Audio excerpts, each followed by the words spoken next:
Everyone, welcome back to our channel. Today we're going to be making this towered pillar candle holder with the flowers in between. You're going to need 3 of these pentagon shaped tea light holders, some flowers of your choice, some styrofoam balls, the larger size that come in a 2-pack from Dollar Tree, and some hairpins just to hold it in place while it dries.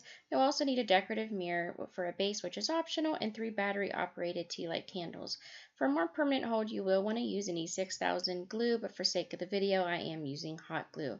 So the first thing you want to do is take your E6000 glue here, or fix all adhesive, and trace the top of this pentagon, and this is where you're going to attach your first styrofoam ball. So once you have that into place, you want to attach the next one on top, and so forth. So we're going to use 3 of these, so it goes candle holder, ball, candle holder, ball, candle holder.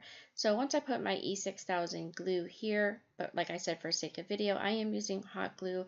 What you'll want to do is you want to take your hairpins and open them up, and you want to stick them into the styrofoam ball to hold your candle holder in place while it dries. You can use your hot glue and E6000 glue here, and together, and then still use the hairpins to hold it in place, and then go ahead and let this dry overnight, you guys.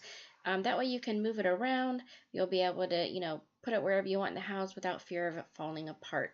So once that's dry overnight, just cut your flowers to size. Use some sort of pattern here. I like to make a plus sign and then fill in the edges with my flowers and make them pretty full. And once you're done, it is finished. Just put your candles in, turn them on, and go ahead and set them on a pretty mirror or something as a base, and you are finished. You guys, it turned out really cute, and it was super simple and easy to make. Thank you so much for watching, and don't forget to subscribe, like, and share.